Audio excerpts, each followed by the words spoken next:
What's happening, everybody?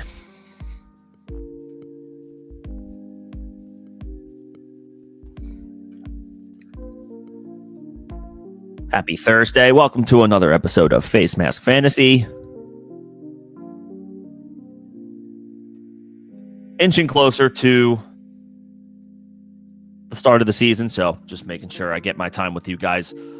Start ramping that up, making that a little bit more of a regular cadence with the season fast approaching. So I got a best ball for you guys today.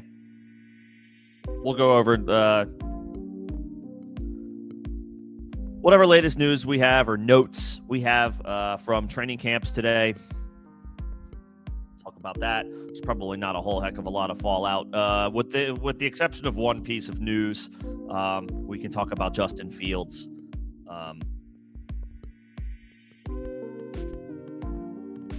And we'll look at the rest of whatever was documented from today, and then we'll do a best ball. And in between that, around it, during it, I can also take any questions that anybody has. Open AMA, which is what I usually run around here. Anybody has any fantasy-related questions, any thoughts that you have with the season fast approaching? We're probably about 6 weeks, maybe 5 or so, before most serious leagues conduct their redraft draft. So the time has come. We're at the point now where we're molding our strategy, right? So want to make sure I make myself available to help do that as things unfold, as things develop over the course of training camp, and as we move into the preseason. Developments will shift things in the landscape, in the marketplace. We want to make sure that we are on top of that, and we'll do that right here on this channel. So be sure to make this a regular thing. We're back, baby. We're close. What's up, Crumbly Heads? Good to see you.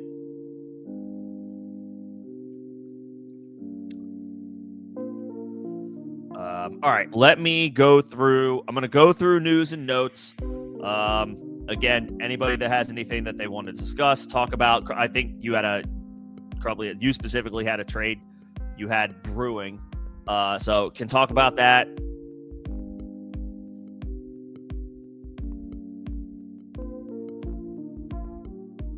And then any other questions that anybody else may have. Let me do the news and notes for now.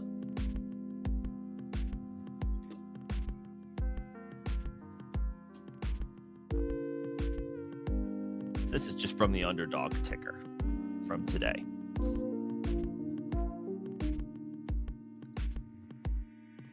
Obviously, the big news from today, and thankfully it is not like a more serious piece of information, is that Justin Fields did have to leave practice for a short time. He was ultimately diagnosed with a dislocated toe. It sounded like, according to head coach Aaron Glenn, that someone stepped on him. They stepped on his foot, dislocated his toe, had to exit practice a little early. Should be fine, in line to start for the Jets for week 1. That is what we currently have. That's what that's the information that we're currently working with. Sounds minor. Sounds like it wasn't. I mean, it's not nothing. He dislocated his toe, so it's not nothing, but it doesn't sound very serious. It sounds like he'll be fine. He's obviously going to be eased back in cautiously and slowly. From this point forward, the Jets aren't gonna do anything unnecessary. It's still obviously way too early. So Fields should be fine. If you're drafting, let's just say, he's held out of all 3 preseason games, right? He doesn't play any of those. Practice time is limited for much of the rest of training camp and the preseason. In your fantasy draft, in a 1-quarterback league, maybe I drop Justin Fields down half a round. I'm not too worried because it's pretty minor. He avoided a more serious injury, thankfully. But if we expect the Jets to take things slowly at this point, we may not see him practice a whole heck of a lot. Depending on how careful they are with him, or practice might be intermittent. Preseason action will be limited to non-existent, probably non-existent. So he might be a little bit tough of a read from here on out, but I would think that cooler heads prevail here, and they're just being extra cautious for week one, but he's fine. So maybe like half a round in one quarterback drafts. In super flex leagues, maybe you take a couple quarterbacks whose ADP is lower than his ahead of him now, but you're still drafting Justin Fields in that same range in super flex drafts. He's going to be scooped early. That's generally how it goes in super flex. Most leagues, I think everyone has their second quarterback no later than round 4 or 5. The most aggressive leagues probably have all their quarterbacks wrapped up by the end of the second round, if not like middle of the third round. My point is Justin Fields stays in that range. He stays in that group of quarterbacks in super flex leagues. We're not moving him down too much, just because thankfully dislocated toe could have been a lot worse.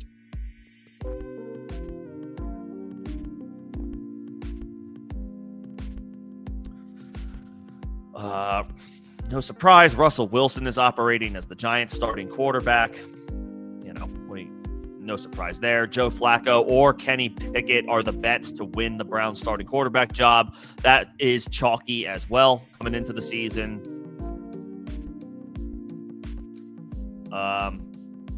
Other than that, a lot of just, camp highlights, 7-on-7s, 11-on-11s, no pads on at this point. We're getting those videos, though, from training camp now on the feed. So obviously it's exciting, but we have to remember there's nothing to gain from seeing these practices play out. You don't even know what you're actually necessarily watching when tuning into this stuff. Teams could be working on some very specific stuff that we don't even have any insight into. So no need to put any stock into those. All we have is, Justin Fields should be fine. And multiple veterans are going to probably win their starting jobs, at least to begin the season. Not a big surprise there. The only rookie who has a clear path to starting week one is Cam Ward. That was always going to be the case with this quarterback class.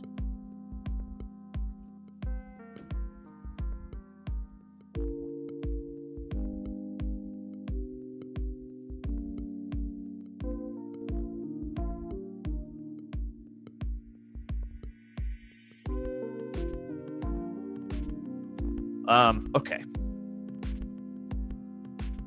I can kick off this draft now.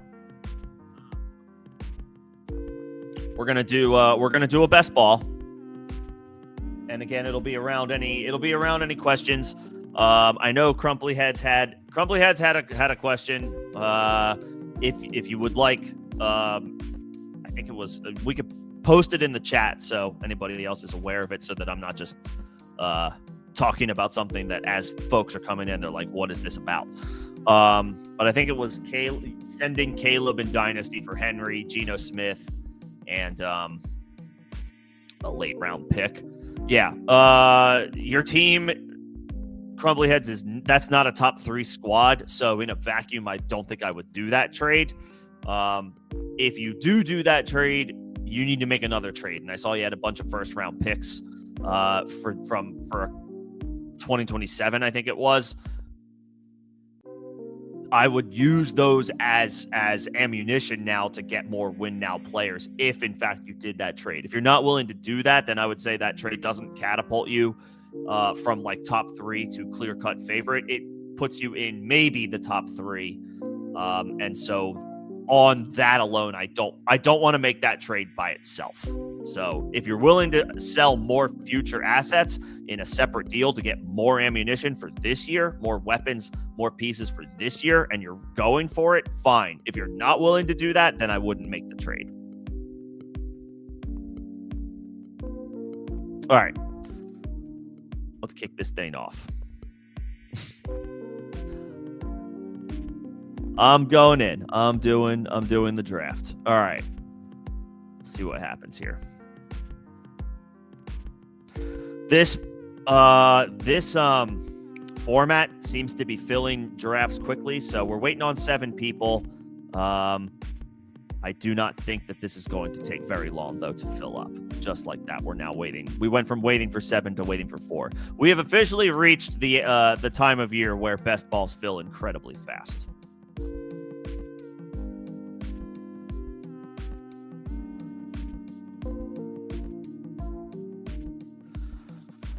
Okay, I have the 8th pick.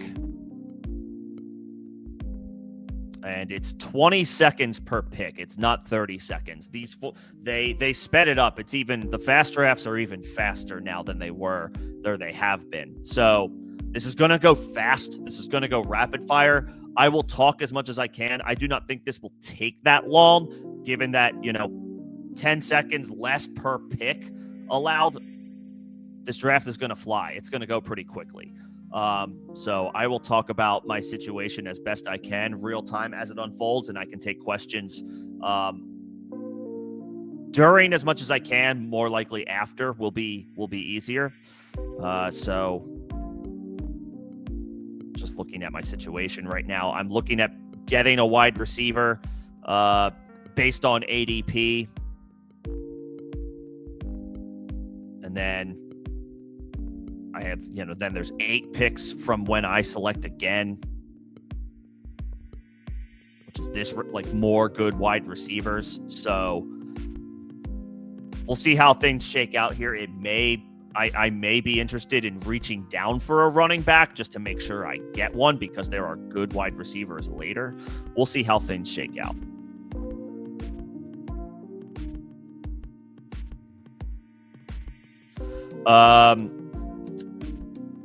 And we want to be paying attention to weeks 15, 16, and 17 for potential spike weeks. Those are the playoff weeks. In best ball, you are constantly swinging for the fences, constantly swinging for the most upside.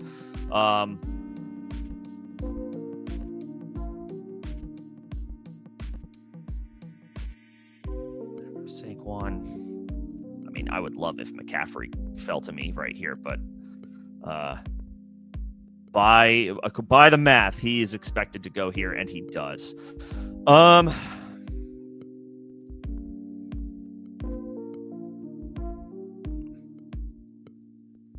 do like these wide receivers. I don't have a lot of Neighbors, so I'm just going to go ahead and draft Neighbors. I have some shares of Puka. I have fewer shares of Neighbors. So I'm just diversifying. This doesn't mean I have Neighbors over Puka in my season-long rankings, although they're probably very, very close. In this instance, I just went with a guy who I have fewer shares of. That's pretty much all it is. Now, the Giants play the Commanders in Week 15. The Giants play...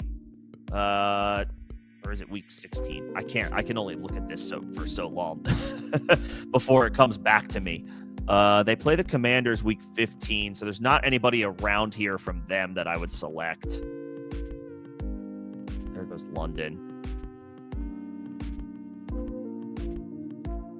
This didn't update. I thought I had this schedule pulled up. Well, I guess I'm going wide receiver to start this draft because I love A.J. Brown. He's a stud. The Giants and Eagles will play each other twice. I don't know that it's at any point between week 15 through 17, but there could be some positive, correlation between those two in 2 matchups between the teams this year. I do think this is like very Puppy 2-esque. Advance rate is the same. The rake is the same, like that 10.4% range. Advance rates are, maybe the advance rate is different. Some of these formats, the top 2 teams advance. Some formats, the top 3 teams advance. those details I admittedly don't keep track of regularly. 10 picks away. So I'm in this range. I mean, I wouldn't mind getting Kyren. I've gone wide receiver. And honestly, at this point, if anybody listened to me yesterday or Tuesday, I did some running back rankings.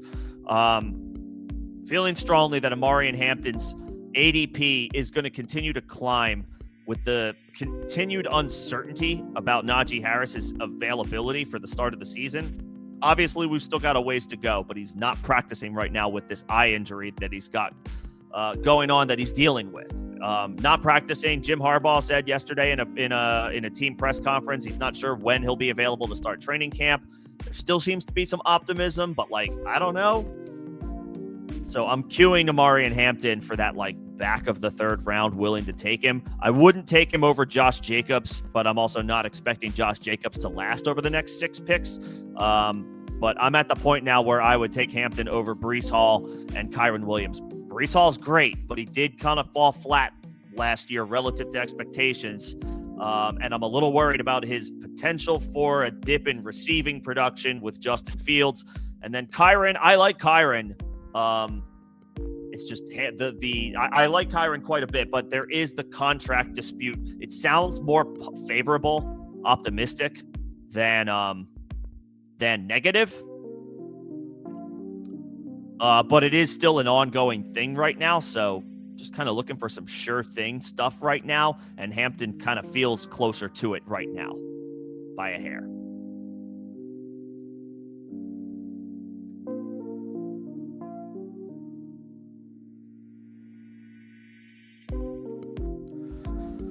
Ooh. So I know he's not going to make it back to me, and I'm bullish on him.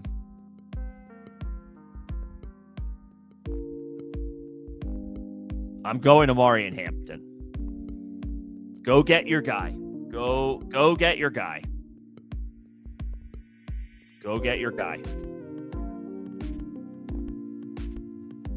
The Chargers play the Chiefs in Week 15, so I'm going to want to target a Kansas City player at some point.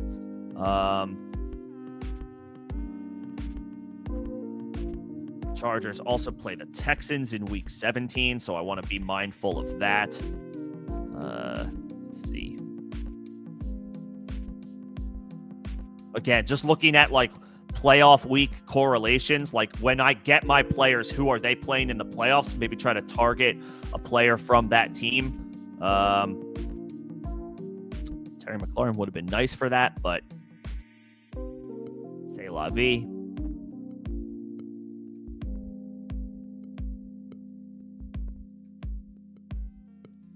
All right, I'm on the clock. I wanted to take Xavier Worthy for that very reason. Okay. Well, I have AJ Brown. I wouldn't. Oh God, no. Q Jalen Hurts. I'm going for the stack. I have AJ Brown. Normally, yes, Jaden Daniels makes sense to take over Jalen Hurts. The consensus QB3 on the year. Hurts is the consensus QB4. But in this situation, in this instance, rankings kind of go out the window in best ball more than they do in redraft. You want to get stacks. You want to get quarterback, wide receiver, quarterback, tight end. Occasionally, it's not as much of a stack, but the quarterback running back is a factor as well. It's primarily quarterback wide receiver and quarterback tight end. You want to get those stacks. You want to build those stacks. You want to go out of your way in best ball to make it happen. So in a vacuum, yeah, I would draft Jaden Daniels over Jalen Hurts. But in this instance, when I have AJ Brown and invested a high pick into him in the second round, invested a high pick in AJ Brown in best ball, simplify your decision making, and on top of that, it's a statistical advantage. If you pick good players on good teams week to week, they're more likely to score consistent points, and those are decisions that you don't have to worry about for the rest of your lineup. They are just kind of set and forget guys. They perform well together. They perform well on the same offense, connecting and doubling, so to speak, your points. It's a simple yet incredibly, like, statistically makes sense to do strategy in best ball is to stack your quarterbacks and wide receivers and your quarterbacks and your tight ends. I did mention the Justin Fields injury closer to the top of the show. If you want, but I can give like the cliff notes while I am drafting. Let's see. We got I mean Devontae Smith will be my pick. I assume he will not get to me right now. So let's see. I don't mind Waddle. I don't mind Mixon. Mixon is an Amari and Hampton playoff correlation because they play each other, I believe, week 16 or 17. The Chargers play the Texans week 17. So there goes Devontae Smith. I may, and I like Chuba Hubbard, but who does they play other teams on other guys that I don't have? So again, I'm kind of just ignoring rankings right now and trying to line up certain playoff matchups that I know my players have. I have Amari and Hampton as one of my running backs. The Chargers play the Texans in week 17. That is a playoff week. Joe Mixon, Amari and Hampton on the field together, potentially bouncing off of each other's production if both teams are scoring points. Like that's the strategy. That's what we're shooting for. That's the mindset. It's a good way to attack and target upside in best ball. So, yeah, again, in a vacuum, I would take Chuba Hubbard over Joe Mixon. I would take Alvin Kamara over Joe Mixon. But I'm trying to be mindful of all of these guys are still in the same tier. These running backs are all in the same tier. So I'm not reaching that badly. I'm just, I'm breaking ADP trends a little bit here. But I'm identifying week 15, 16, and 17 playoff matchups. Those are correlation plays that I'm trying to target.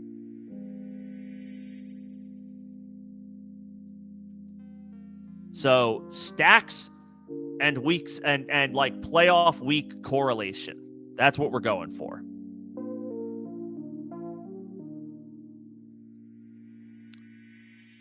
I'm gonna have to I have to pass over Burrow because I have Hurts. I don't want to go bully quarterback.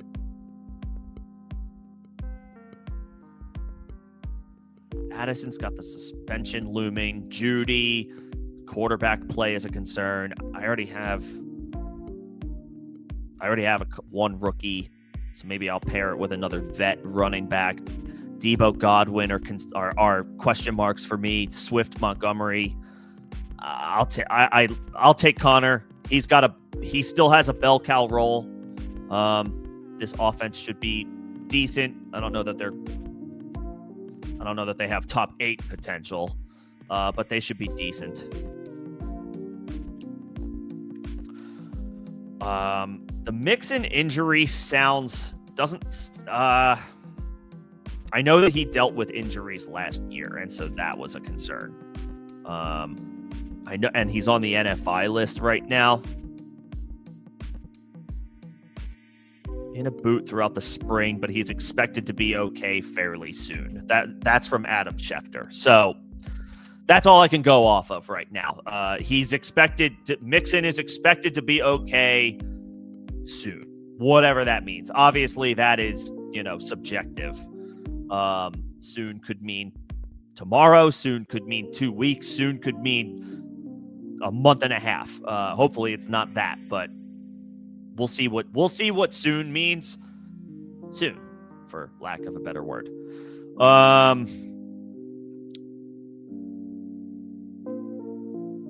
Let's see.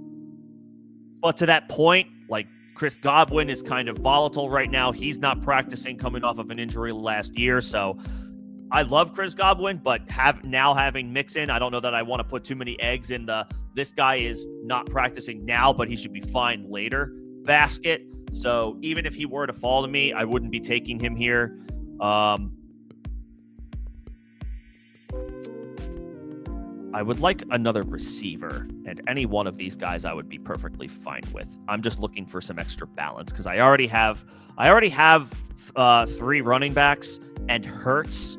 So like my I think I'm okay there. Ooh, I wouldn't mind. I know who I want. That's who I wanted. That's who I did not get.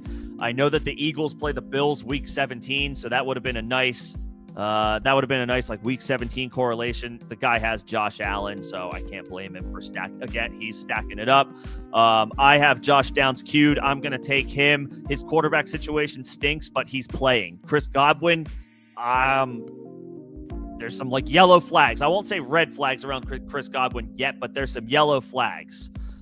So I'll, if he comes around to my next pick, then I might say, all right, fine, screw it. But I feel like somebody might take the plunge before then. Yeah, no time to practice yet. Now's the time of year where that's a scary update, right? It's like now we're thinking, okay, well, dude, practice has started. If that was not practicing yet in May, okay, fine, whatever. And there he goes. So, you buy somebody decided to buy the dip. But that's a time now we've reached the point in the calendar where it's like not practicing yet. It's like, all right, man, but the team is practicing. So, when are you going to be available? And he suffered a dislocated, was it a dislocated ankle Godwin did or a foot last year? So like a nasty injury, one that he should make a full recovery from, but like that's going to take time. Oh, I'm about to be up here. Let's see.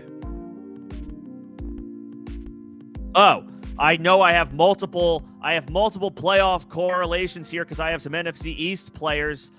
Washington, I think, plays the Giants and the Eagles in weeks 15 and 16. So Brian Robinson, come on down. Brian Robinson, come on down.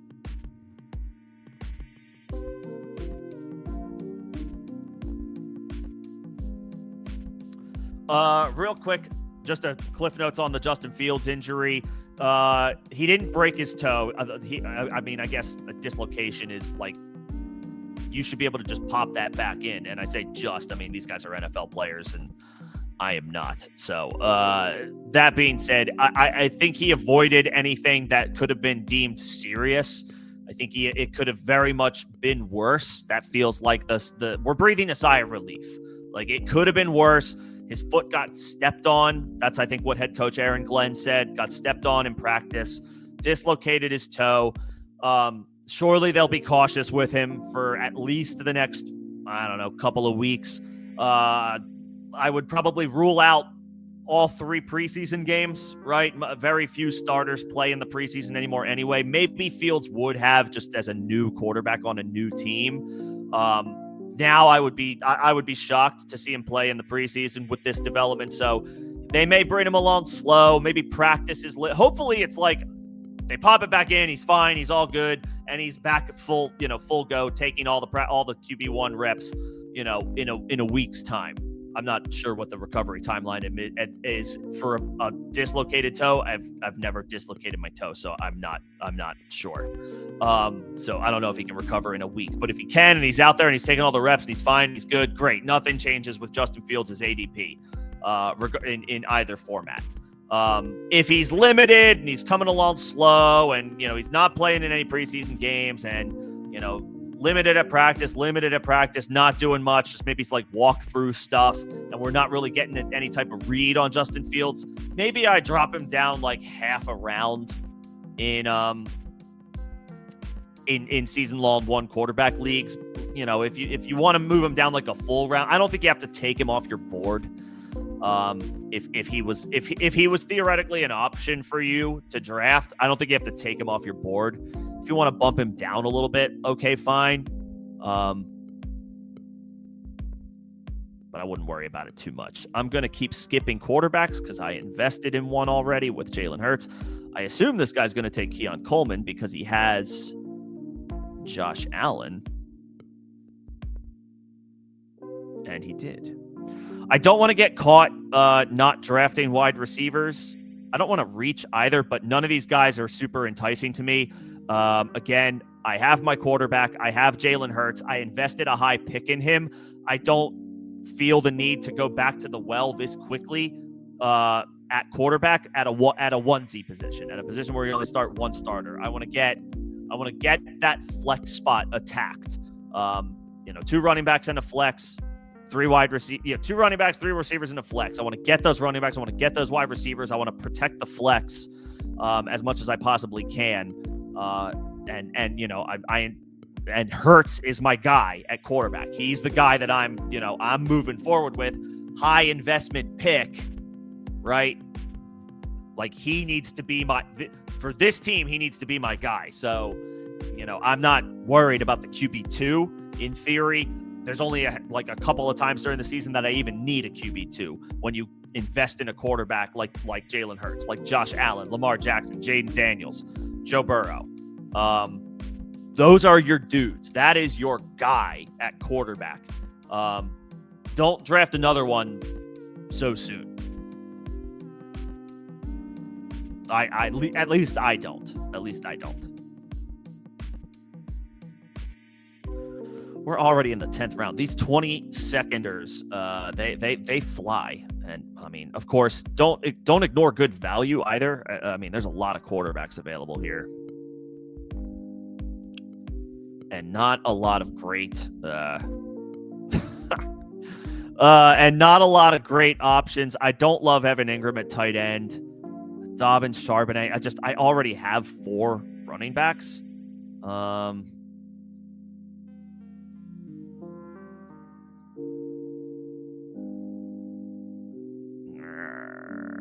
I'm going to let this auto into Justin Fields. That's fine. I didn't know what to do there. I'm not going to lie. I didn't really know what I wanted to do there. Wide receiver has dried up. Christian Kirk is not super enticing at this point in his career. I mean, he's okay. But, multiple season-ending injuries the past couple of years.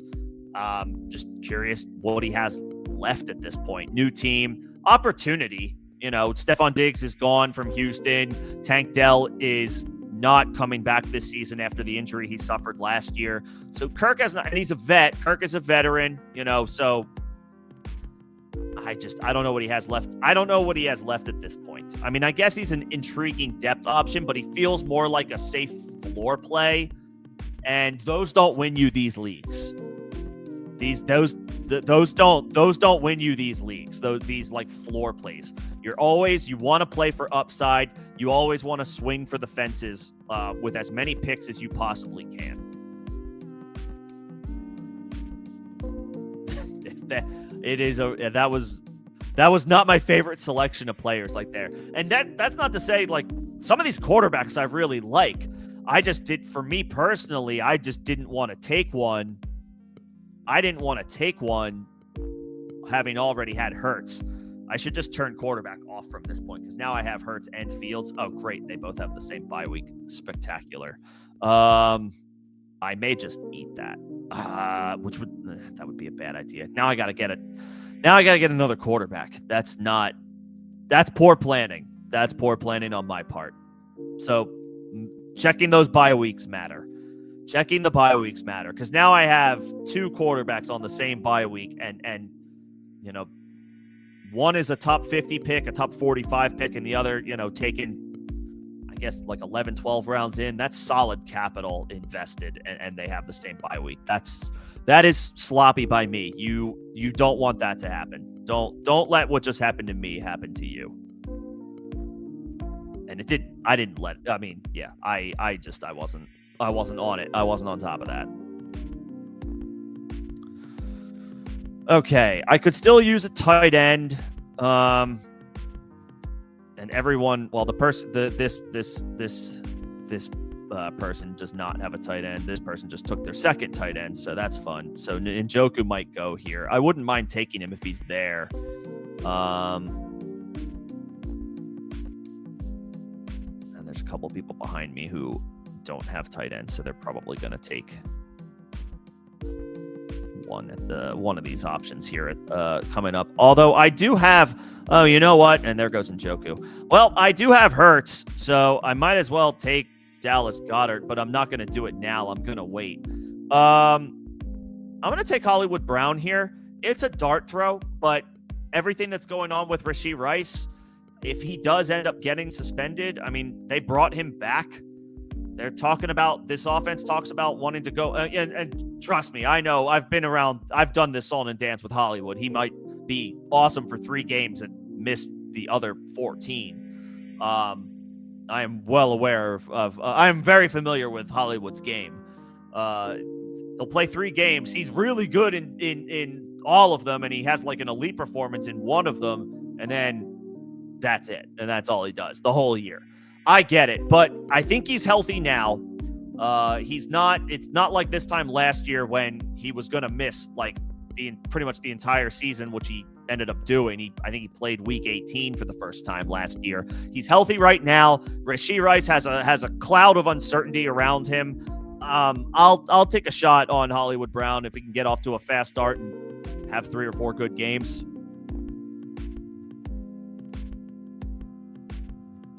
I'll take him. And this is me figuring out things on the fly here. Let's see. I just need Dallas Goedert to get to me, who I'm not even excited about. Oh my God. Stop taking tight ends, everybody, please. Stop taking tight ends. I mean, it's okay. It's not like a huge, if I lose out on him, it's not like a significant loss, but again, I have a vested interest because I have the stack. And then I can try for the Jets tight end a little later. Please let me have this one. Just let me have this one. All right, I got him. Let's go. I will say I really like Ray Davis right now. I know James Cook is practicing amidst the contract situation, but Davis showed out last year. I think he's a good player. I think he can step up into a larger role if needed. And if the contract situation for James Cook turns out to be, it remains a thing or it becomes a distraction, I like Ray Davis at his cost, and there he goes, very next pick. That's the guy that has Josh Allen, so he's just stacking Bills, just like I'm stacking Eagles.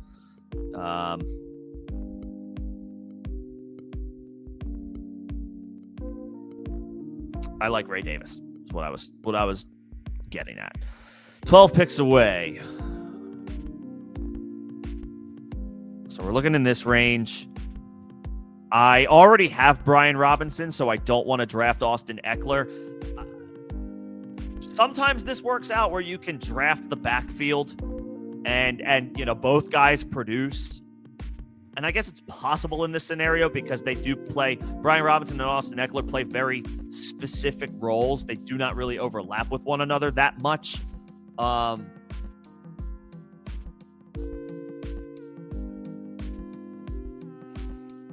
I've invested pretty strongly in running back, and I don't know if that means I want 2 of the same backfield. And I might be, well, on the other hand, some of these wide receivers are a little less than inspiring, with all due respect. You have the 12th pick. So right now, this team, let's see it. I'm doing it on desktop, and it takes you off of the team that you have selected and goes right back to your team in the drop down as soon as a pick is made, and every time. So we can look at it at the end. We can look at the other teams at the end of this.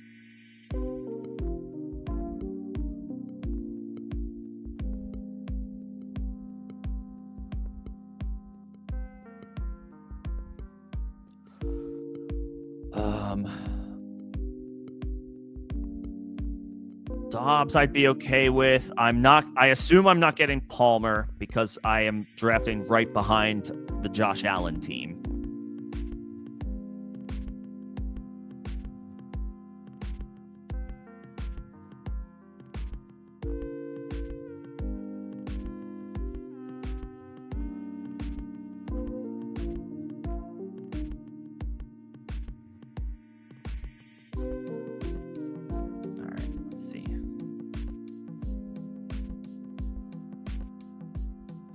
He wants Palmer. No, he takes. All right. I don't think I have a Xavier Legette share this year. I don't think I have one. And his the vibes on him don't seem to be great right now. Obviously, Ted McMillan comes in. That doesn't really, they were always going to add wide receiver. But they seem to like Jalen Coker. Adam Thielen is healthy right now, so he's a vet. But I'll take a shot on him. I mean, he's talented. I don't think I have any shares of him to this point, though. So, and I could use some wide receiver depth, so I don't mind. I don't mind the shot here.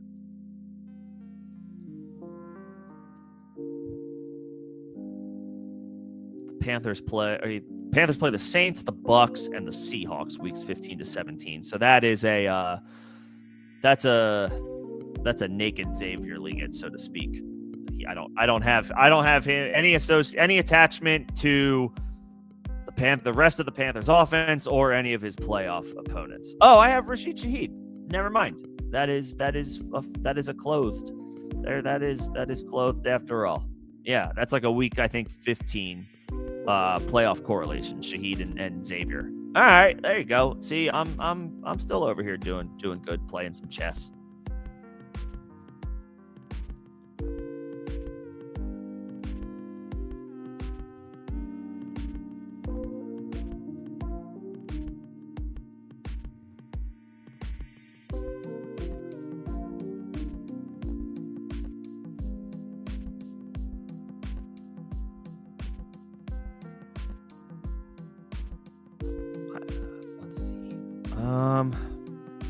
Okay, some interesting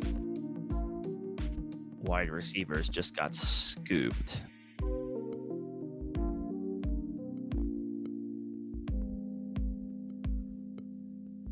All right, I'll stack the backfield. Okay. Now he's a little bit of a value. Sure, fine. He fell a little bit. Okay.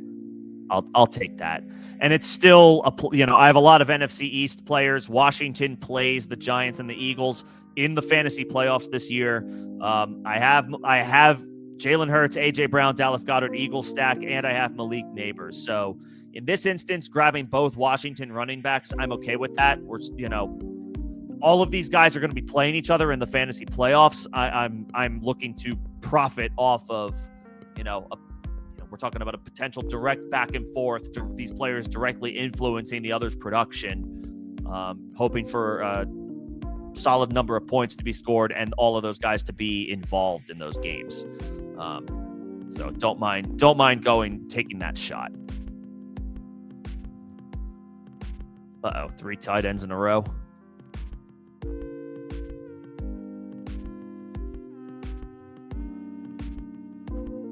Doesn't let me. Oh, Kincaid. That's okay. I mean, it's fine. Just don't draft another one. And you'll be all right.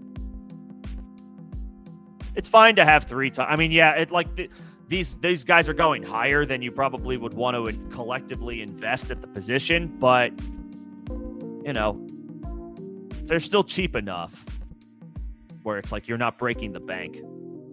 If any one of those guys turns out to be, the tight end 6 on the year, you'll be happy about that, or higher. Honestly, tight end is a crapshoot.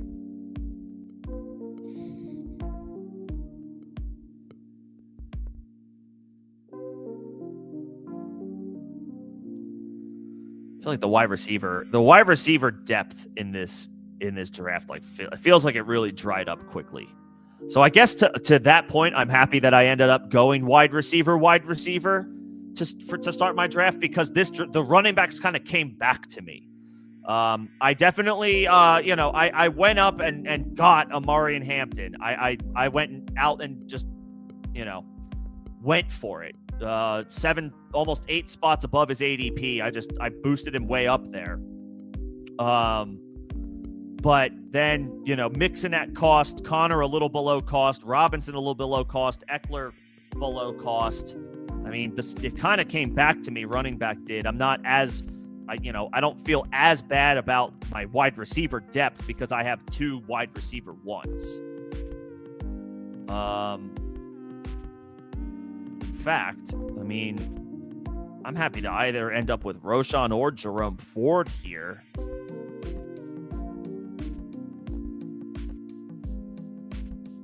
I'll take Ford. With all of the uncertainty around Quinshon Judkins, I'll take Ford here.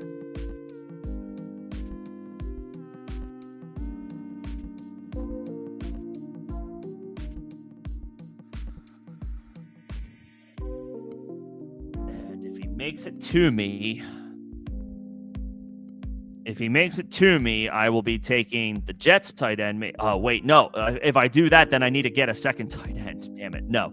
I need two tight ends with 2 different bye weeks. I'll take Zach Ertz. I'll keep piling on the NFC East if he can make it to me. I need him to survive 3 picks. There's one. I would take Mason Taylor to stack him up with Justin Fields, but then I'd have the same problem as my quarterbacks. I'd have 2 tight ends with the same bye week. At this point, yeah, there we go. I'll take that. That's fine. That's fine.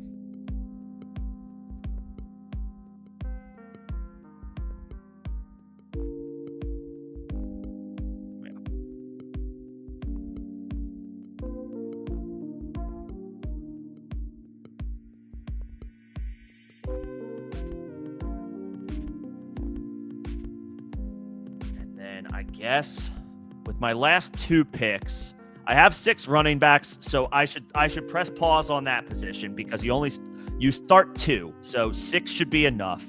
I need that 7th wide receiver, and to just potentially avoid. I need to potentially avoid a week 9 bye.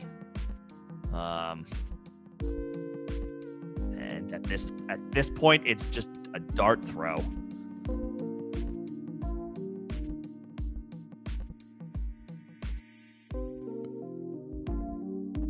Complete dart throw at quarterback. I did that to myself.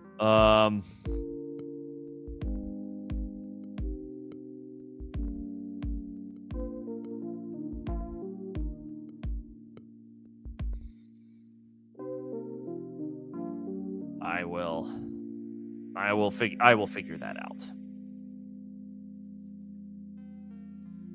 I'm going way down here. Sure. I'll cue Dotson. I'm not taking him this early, but just because I have Jalen Hurts is I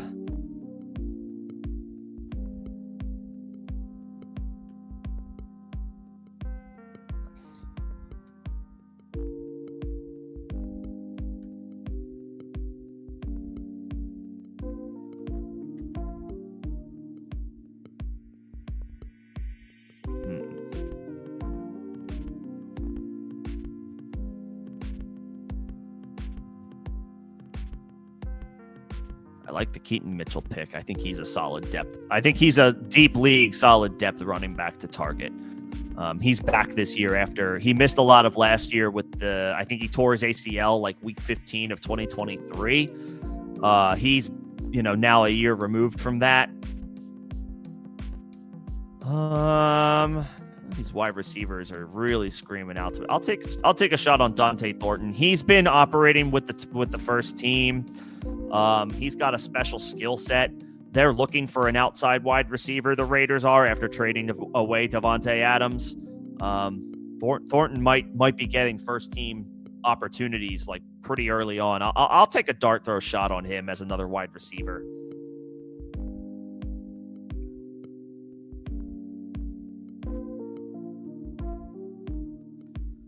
And then I guess I'll take a shot on either Danny Dimes or Russ to fill the week 9 bye. And then, of course, Russ has to last the season. I don't know that he'll hold off Jackson Dart the entire year. I don't know that Daniel Jones will play at all. But I don't want that. I want to at least give myself a chance to dodge a 0 at quarterback in week 9. I think I have to at least give myself a shot.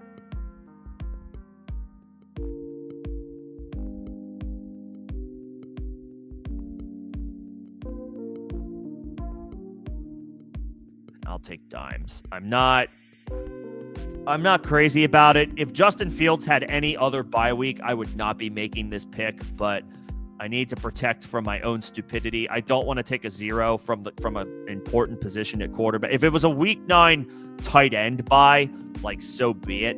Fine.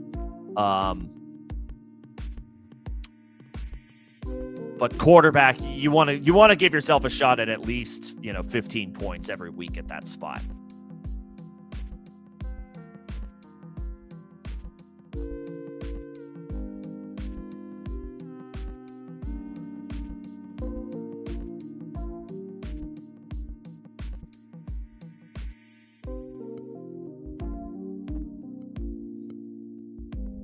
All right, and that's that.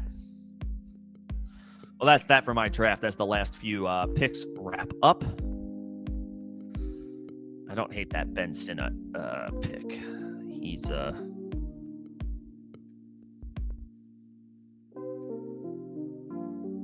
interesting late round option. Like deep option. He's got a pretty good athletic profile. Maybe I should have waited and taken him. All right, I will. I'll see if I can share the board.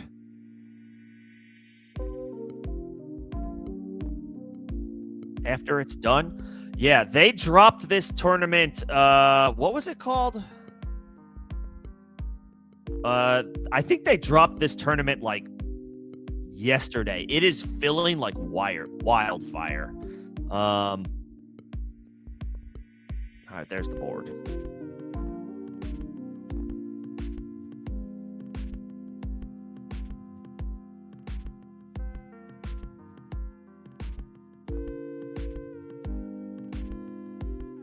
If I can, I'm gonna see if I can blow this up.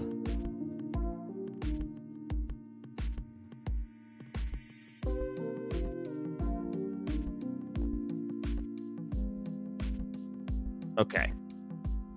All right. Here are the results. Here are the results.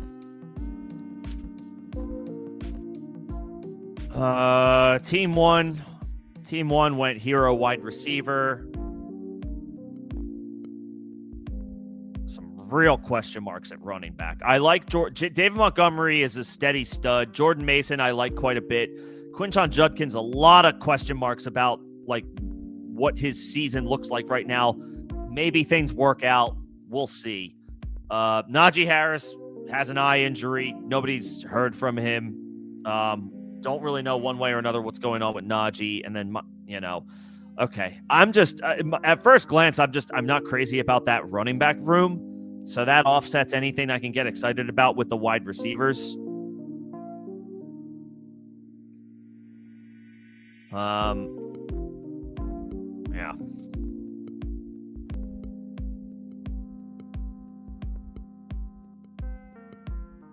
Okay. Well, there you go. Team two, Jefferson, Chase Brown, Trey McBride, a lot of balance. Jamison Williams, James Cook, lots of balance. Judy, Golden, Kyler, Trey Harris, Charbonnet, Caleb, Sampson. I like this team quite a bit, actually. I think this is pretty good. I like the Will Shipley. I like as a stash running back. Rashard Smith is again, we're playing against air right now in practice, but he's making some headlines for himself at Chiefs camp. I like this team. I like team two.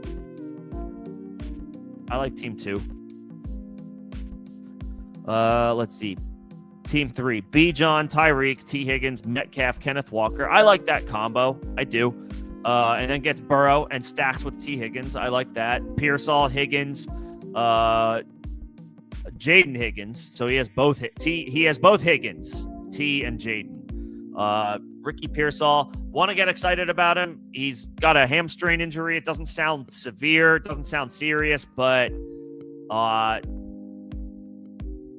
he's not practicing at the moment. Sounds like he'll be fine. So not a yellow flag yet. Just something to keep an eye on. But I like Pearsall quite a bit. I like Jaden Higgins. Highly touted prospect from this year's receiver class.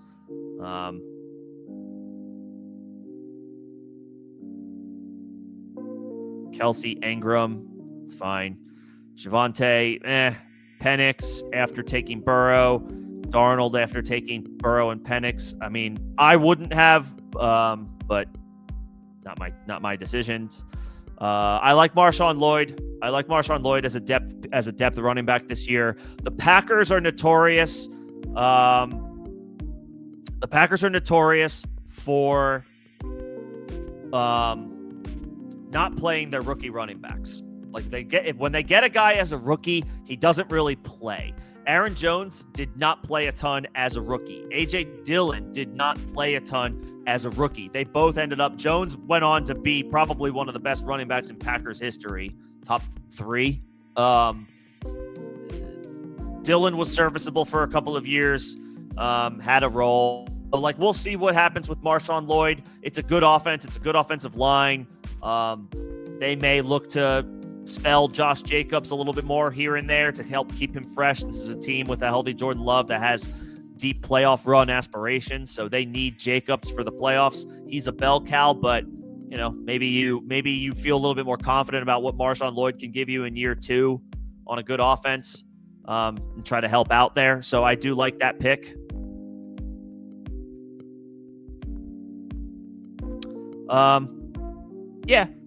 Yeah, I like this top group. The depth in the middle is kind of whatever. And then I like and Elijah Arroyo, clear opportunity now in Seattle. Noah Fant gets released outright. So I see it. I get the Flyers here.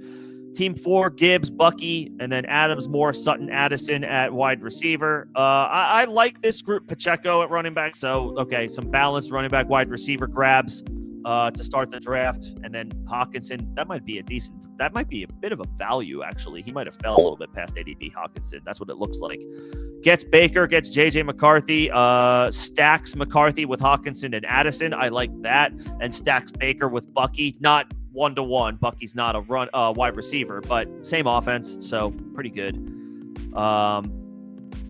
Lots of running backs, Ramondre, Garendo, so some depth guys. Another quarterback in Stafford, stacking up with Devontae Adams. Jalen McMillan with Baker, Cade Otton with Baker.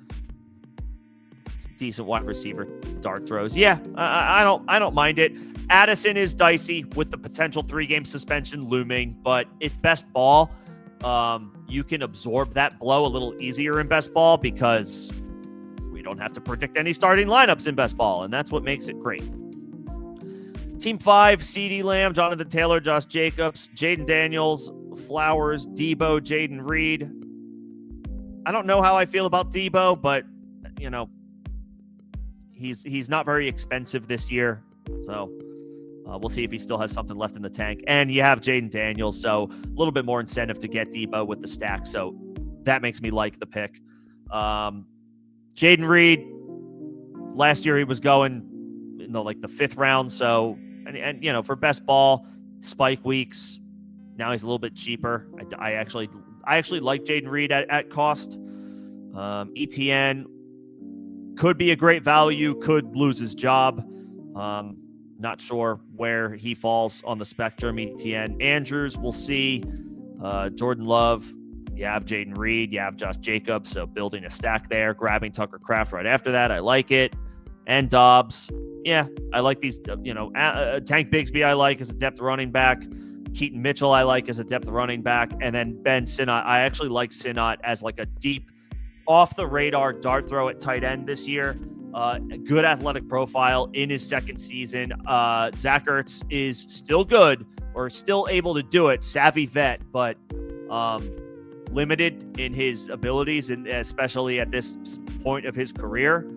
Sinnott is trending up, so I actually quite like this as a sneaky last round dart throw at tight end. So I like this team. Team 6, Saquon, Bowers, Marv, George Pickens, Devontae Smith, Jacoby Myers. Yeah, I like this. Did you get Geno Smith? You did. Okay, good job. Because you have Bowers and you have Jacoby Myers. So at that point, you got to go out of your way to get Geno Smith, and did so without even having to reach. So well done. Not that it's not reaching at that point. It's just like aggressively moving players up your board in best ball when it makes sense. When you have Brock Bowers and Jacoby Myers, it behooves you to aggressively pursue Geno Smith by 20 picks. Like if his ADP is like 150, take him at 130 if you have Bowers and Myers. That's the whole point, right? Get the stack. Don't go crazy with it. You don't have to take Geno Smith at 100 picks into the draft, but move a guy up. If you get two of a quarterback's weapons, move that quarterback up in your personal rankings for this particular best ball draft 20 spots higher. Just get the stack. So he did that, so that's good. Saquon, and then DeAndre Swift, Jalen Warren, Rashad White. I don't mind this. Ollie Gordon is, we'll see if it's him or Jalen Wright behind Devon Achane. We'll see.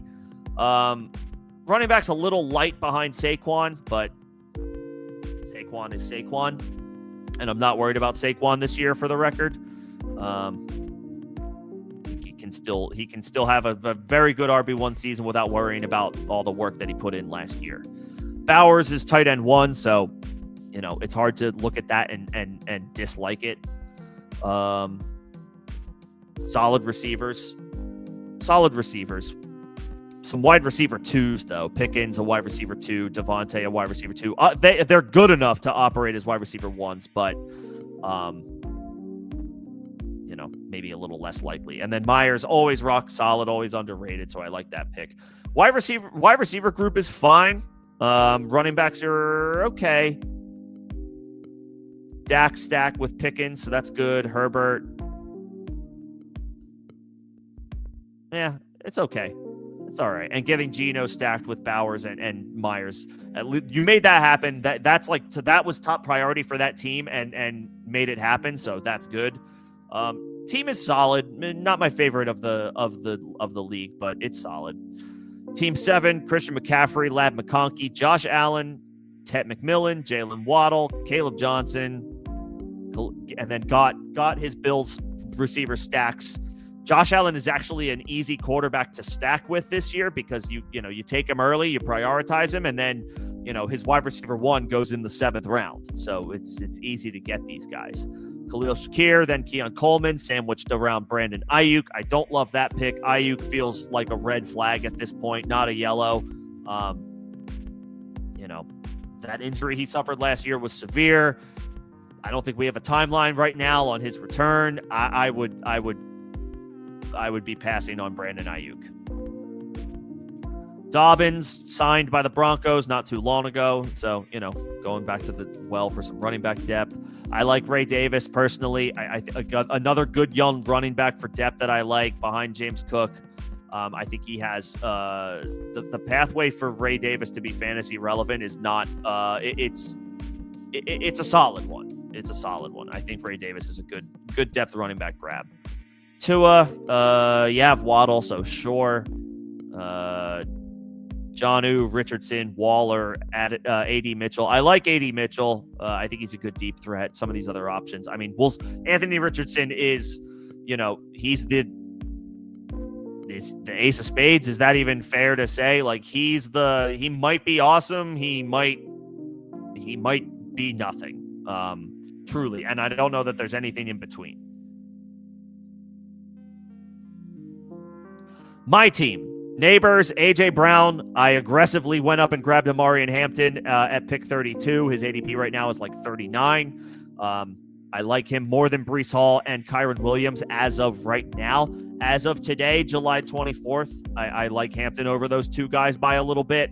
That could change if Najee Harris comes back to full health, full practice reps between now and the start of the season. But the uncertainty right now, I'm willing to be aggressive on Hampton. Jalen Hurts, took him over Jaden Daniels specifically because I have A.J. Brown, went and grabbed the stack. Joe Mixon is an Amari and Hampton playoff correlation. James Conner, that was a naked James Conner grab. No correlation with playoff weeks or any stacks here. Just a veteran vet that I thought made sense at cost. Josh Downs. So my wide receiver depth drops off. My wide receiver tiers drop off after Neighbors and A.J. Brown. But, just taking dart throws to fill that wide receiver 3 spot over the course of the season with Downs, Rashid Shaheed, Hollywood Brown, Xavier Leggett, and a deep dart throw in Dante Thornton. So not my favorite group of wide receivers, I'll say, for me specifically. I am thankful that based on how the board went, I ended up going wide receiver to start the draft. So I'm kind of like Neighbors, AJ Brown, you guys are my 2 horses. I'm going to be relying on you 2 to put up big numbers week over week. And then whatever happens with my other wide receiver spot happens. And then I ended up going, running back, quarterback, running back. So investing heavy in other areas after I get 2 wide receivers. I don't hate that, but my wide receiver depth is not my favorite after those 2. At least I took them in the first 2 rounds. Fields, I genuinely let that auto draft because I did not know what to do. And then he ended up having the same bye week as Jalen Hurts. So mistake by me. Dallas Goedert for the stack. Leggett because I wanted some wide receiver depth. Eckler and Brian Robinson at running back behind Connor, Mixon, Hampton. So I think my running back crew is decent. And then I took a stab at Jerome Ford again in light of like what's going on with Quinshon Judkins. Maybe like a B- type of draft, C+ for a lack of staying locked in on Justin Fields and his bye week being the same as Jalen Hurts. I need to be better. This was not my favorite entry for my team, not gonna lie. Puka, London, Evans, Worthy, team 9. I like that. That's pretty good. Chuba, and then backdoor running back with Chuba, RJ Harvey, and Tony Pollard. Solid in principle. I don't mind going, attacking wide receiver hard and then still coming back with some running backs who 2 should be bell cows. 1 has the chance to be the, explosive 1B in his offense, maybe 1A. Pollard, should get volume. Mahomes, I actually don't mind Mahomes this year at cost. He's become that much cheaper than he normally is. He's probably about 40 picks cheaper than he has been for the past 3 years. So I think we've course corrected his cost enough at this point where I actually don't mind taking shots on Mahomes because, even if they don't have Rashee Rice, Xavier Worthy, a healthy Hollywood Brown, they still have Travis Kelce, and now he's 40 picks cheaper. We're not asking him to be the QB3. We're asking him to be the QB 7, but now he's the cost of a QB 7 or 8. So I actually don't mind Mahomes. I don't know that he's a league-winning play, but I think you could do worse at quarterback. I don't think it's as egregious to take him this year as it was last year and 2 years ago. Scatabo, Bo Nix. So those are your 2 quarterbacks. That's fine. Loveland and Pitts. So some dart throws at tight end. We'll see about Pitts. I mean, I like Loveland. I do. But, he's more. But it's hard to, call him anything as far as consistent because he hasn't played yet. So it's a dart. We have optimism. We have optimism that he's going to be good.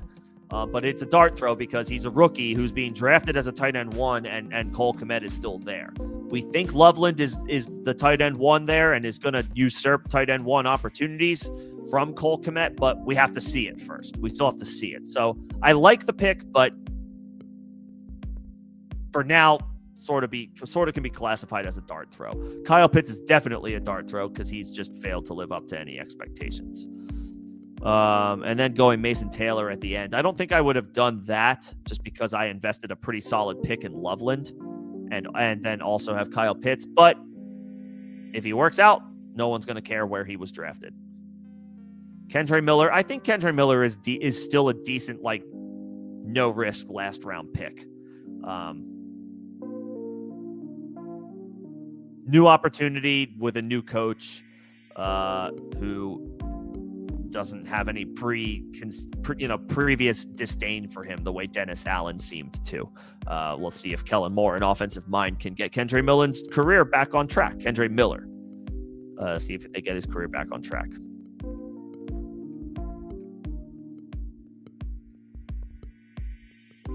Let me see. I will jump to team 12. I didn't mean to make you wait. I'll jump to team 12 now, and then I'll finish team 10 and team 11 before I wrap this up. Let's look at team 12 because Quincy was in this draft with me and for sticking out over the course of the stream, which I appreciate. Let's jump to team 12. Genty and Brian Thomas. So let's see. Like in H.N. Henry, London were available to you. You went Genty and Brian Thomas. I'm okay with that. I'm okay with both of those moves. I like that. I like Genty. I think he's sort of a value right now, like being a late first round pick. I think it's fair to take him higher than 12. I think 300 plus touches are coming his way. He's going to be a bell cow for the Raiders right away. They're going to run the ball better than they did last year. Pete Carroll is notorious for running the ball. That's his scheme. That's his style. That's his approach on offense. And they didn't draft Genty 6th overall to not use him and use him a lot. So I like the Genty pick. Brian Thomas is awesome.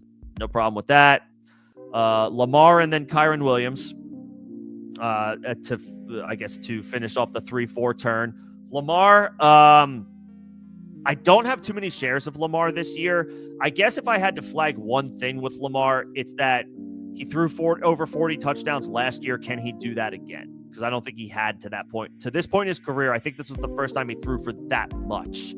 And still put up elite rushing numbers because he's incredible.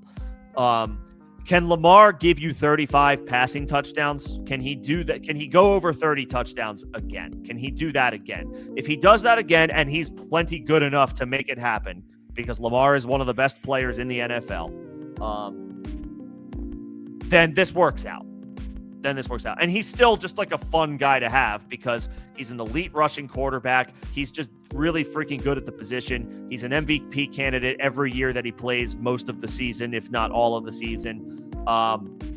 You're not going to be upset with Lamar unless his touchdown numbers go down to like the 25 range. But even then, he could make up for it if he's, running for 1,600 yards. Maybe he doesn't go for that much at this point in his career, but he's plenty capable if he wanted to. And then Kyren, I like Kyren still as an RB1. I officially like Amari and Hampton a little bit more than Kyren Williams, so that's why I took Hampton. But I will say I like Kyren Williams more than Breece Hall. So I would, you had the chance to draft Kyren instead of Breece, so I prefer that for your team. So I like that. Better offense, better quarterback. The team seems to like Kyren. The Jets seem to like Breece Hall, but they also seem to like Braylon Allen and Isaiah Davis more than the Rams like Kyren's backups. So I prefer Kyren to Breece Hall at this point. So I'm perfectly fine with that pick. Olave is a decent value. I think he's a solid roll of the dice this year. His quarterback situation is a major question mark, and so is his long-term health and his ability to stay on the field week over week. But he was a second-round pick last year because he's that talented. If he stays on the field, he will shatter this ADP. He will crush this ADP. Obviously, that's a major question mark for Chris Olave at this point. Can he overcome the slew of concussions that he has accumulated over the course of a short time period? If he can, he will blow this ADP out of the water, even with lackluster quarterback play, because he's that good. And then TreVeyon Henderson, I think, is the upside is through the roof. I think he's got a chance to take on a 1A role in the Patriots backfield. That's why they drafted him in the second round. And Ramondre had all types of ball security issues last year. And TreVeyon is this coaching staff's running back investment. Ramondre is not. He was from Belichick before Belichick left. So, yeah, that's right, because Ramondre was with the team for Belichick and then for the one season last year of Gerard Mayo, and now he's under Mike Vrabel. Regardless, we are now 2 regimes removed from when the team invested in Ramondre Stevenson, and TreVeyon Henderson is the guy that this current coaching staff has brought in. So I think we can expect big things from Henderson. I don't know that he'll be a bell cow. I don't know that he has the frame and size to be a bell cow, but you're not asking TreVeyon Henderson to be a bell cow. You're asking him to be a spark plug, a big-time playmaker, an upper echelon pass catcher out of the backfield, making explosive plays. He's a big-time lottery ticket. I'm a fan. I'm a fan.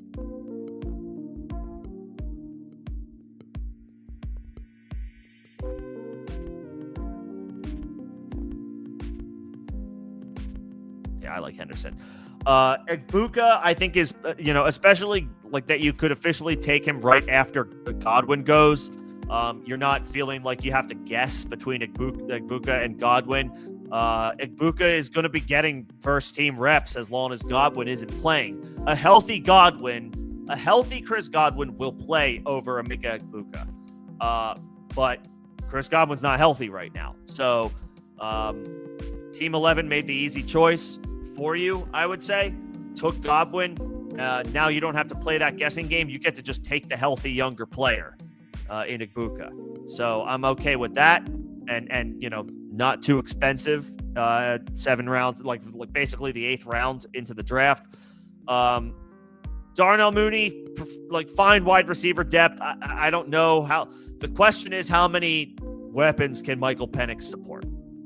We don't know that right now. He funneled production to Drake London in his 3 starts last year. I don't remember what Darnell Mooney's numbers were in those games. I feel like they were lower, but don't quote me on that. I'll look this up right now.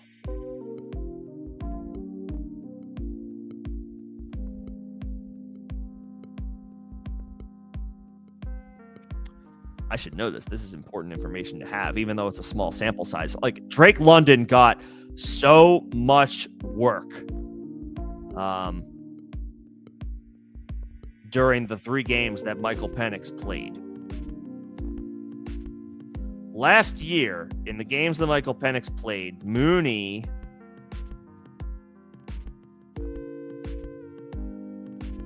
was very okay.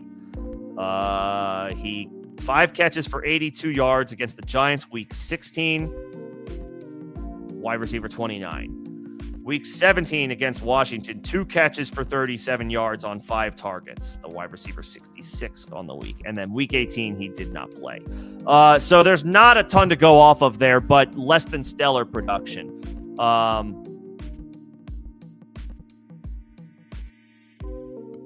Yeah.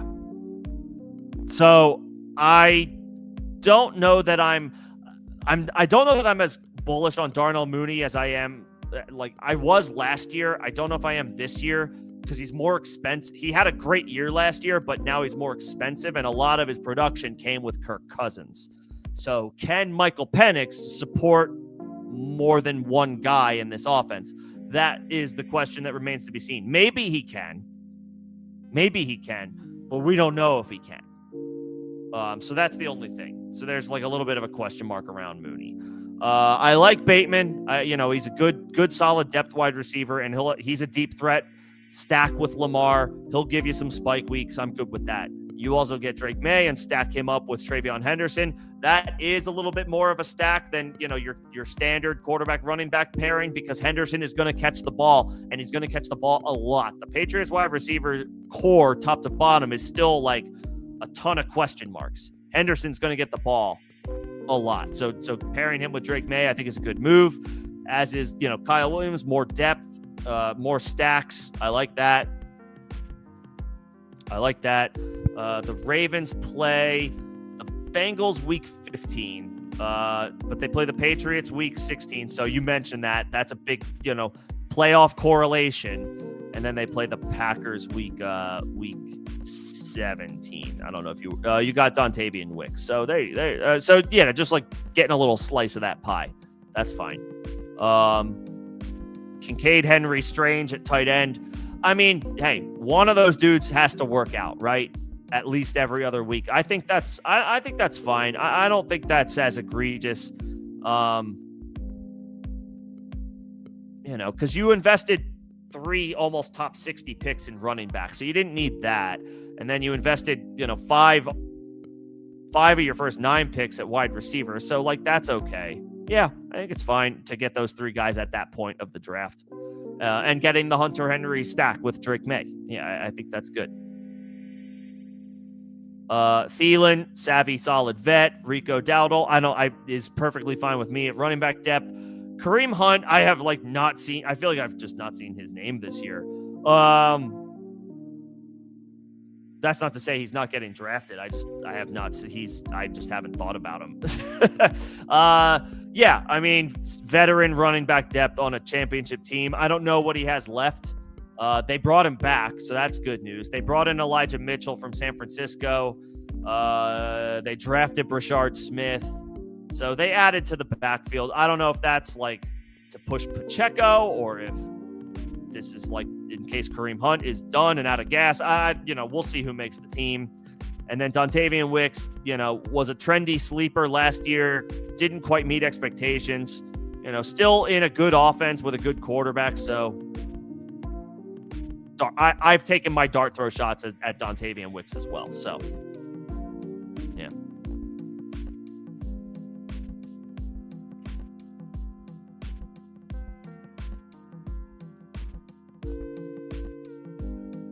Yeah. So, yeah, no, that's fine.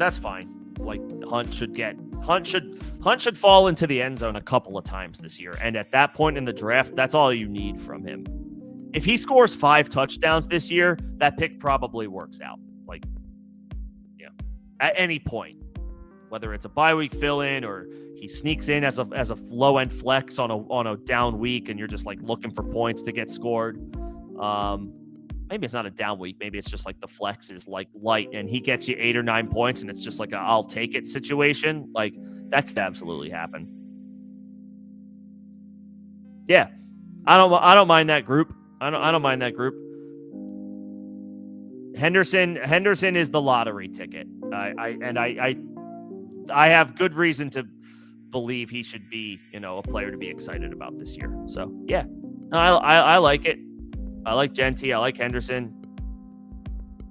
Yeah, I'm not crazy about Mooney this year, but what if Penix is the truth, then it'll end up working out. We'll see.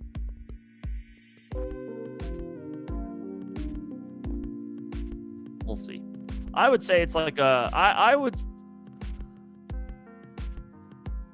give it a B+. I'd give it a B+. I think the running backs are good. I think the wide receiver depth is solid. Olave is a high risk, high reward. If he works out, then your team if Olave and Henderson work out, you'll be in contention to advance this team. Genty will do his thing.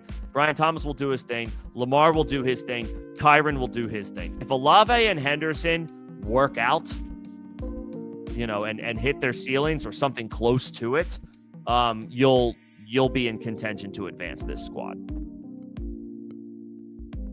Yeah.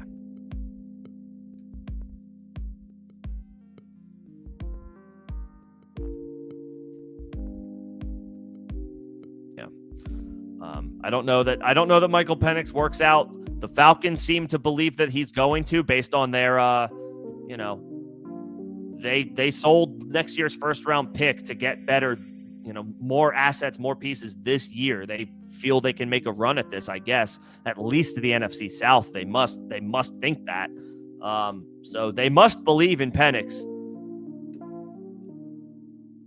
I think they have no choice but to move forward with him and try to find a trade partner for Kirk Cousins. You can't be paying Kirk Cousins that much money to be sitting on the bench. You can't. So we'll see. We'll see if an injury takes place. I mean, they often do at some point over the course of the preseason or into the regular season. I have to think, though, that the Falcons are moving forward with Penix, and they would like to they just can't be paying a backup quarterback that much money. And I get it. You're protecting, if Penix goes down, you have a capable starter right there. You're paying an awful lot of money though to a guy who you might need, not a guy that, like, as of right now, that you want to move forward with. So we'll see how things shake out. All right, I'm gonna go back to Team 10. Team 10 and then Team 11. Amon-Ra, Derrick Henry, Breece Hall, Terry McLaurin, Rome Odunze. So some question marks. Amon-Ra is a stud, but obviously there's questions about the Lions and, what does their offense look like sans Ben Johnson, without Frank Ragnow. But Amon-Ra's a stud. He should be fine. He should be the safest guy, with the volume that he accumulates. Derrick Henry's a beast.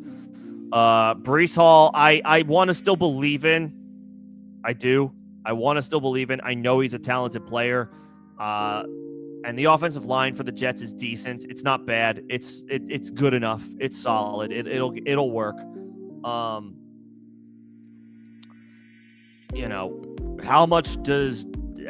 effective is this offense with Justin Fields?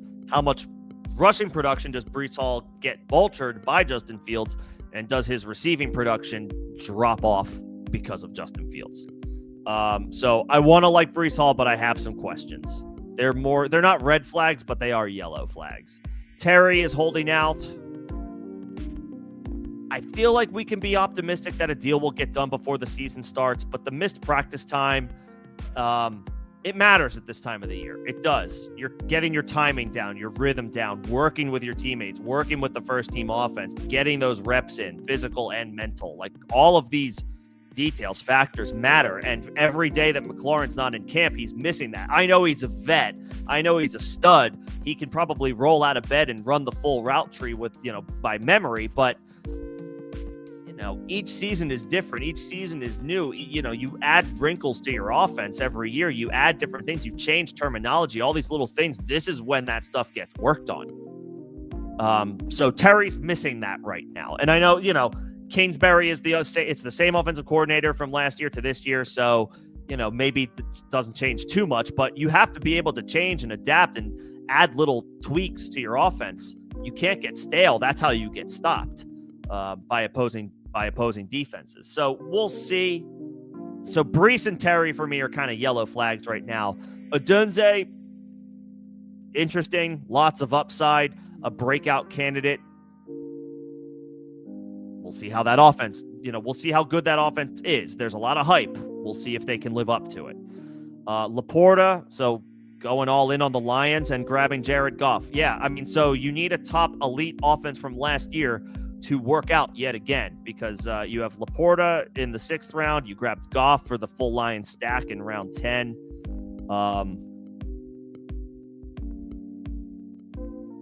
This offense fed families last year. We'll see if they could do it again this year, but they have a lot of change that they are dealing with. Ben Johnson is gone. Frank Ragnow, a stud, like one of the best centers in the league, retired. So there's turnover here. We'll see. We'll see if they can overcome those changes. Aaron Jones, I've always been an Aaron Jones guy. He's always been one of my favorite players. He is getting older at this point.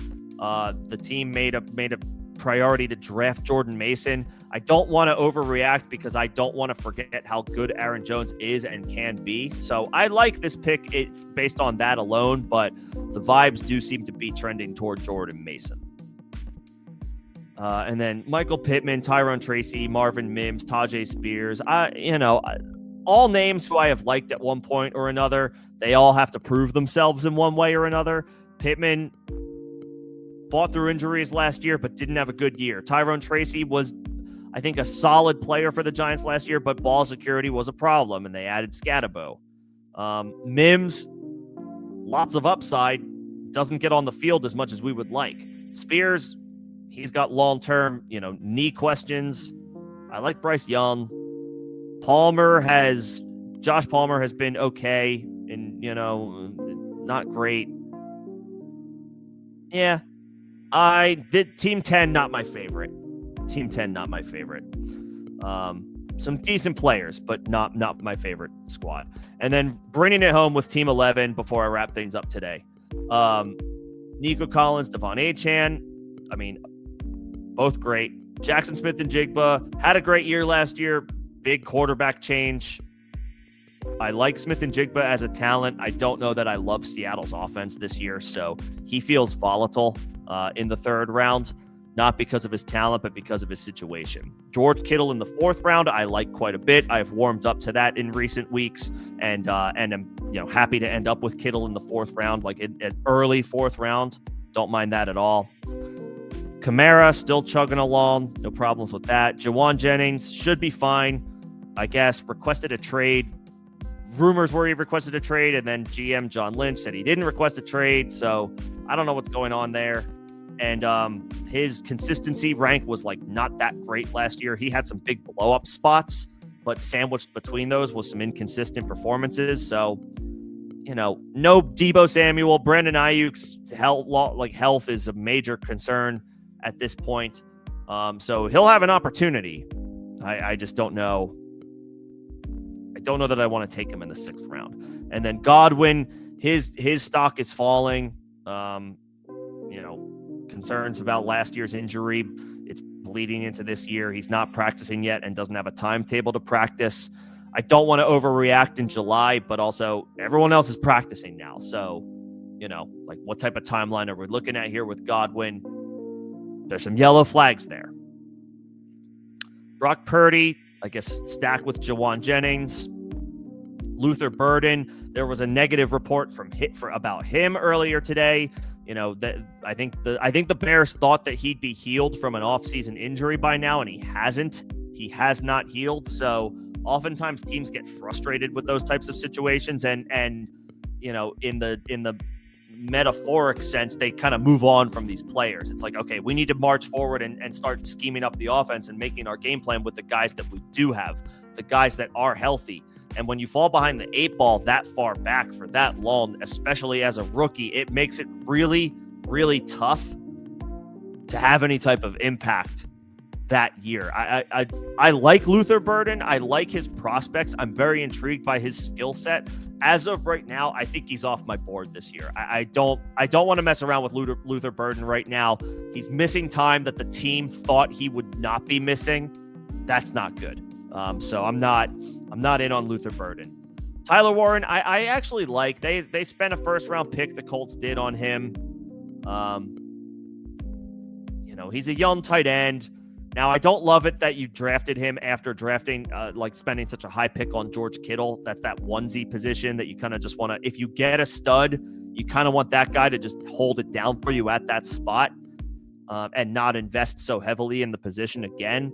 Not that pick 110 is outrageous, but it's a little high for me as far as where I would want to get that second tight end. If I draft George Kittle's my guy. I'm not taking another dude for at least, maybe round 12, round 13 is a little bit more palatable. Round 10 for me after drafting a guy in round 4, I wouldn't do that. That being said, I'm intrigued by Tyler Warren. I think he's going to be an integral part of whatever the Colts passing offense looks like this year, because their quarterbacks have a lot of questions to answer. And then Stroud, we'll see. Decent value compared to last year, but lots of question marks on that offense. One of them being Christian Kirk. At least he stacked it up. And then a lot of dart throws at running back. Jalen Wright, Jaden Blue, Roschon Johnson. I'm not crazy about this team either, admittedly. A couple of studs at the top, and then a lot of question marks for me. So I like team 2. I think I like teams 4 and 6. And I like team 12. I like Quincy's. I like your squad. I think you did a solid job. There's some question marks here. There's some dart throws, rolls of the dice is what I should say, with Olave and Henderson. But if they hit, you'll be sitting pretty. Okay. Best ball complete. I think that'll do it for me tonight. appreciate everybody coming in and hanging out. I will see you guys next week as we continue to move through training camp. We'll continue to look through more, do more best balls, sift through some different position battles, all of the whatever is trending. As training camp continues and rolls on, we'll continue to cover it and talk shop as we get closer to the season and we start shaping and molding our plans for our redraft draft. Thanks, everybody.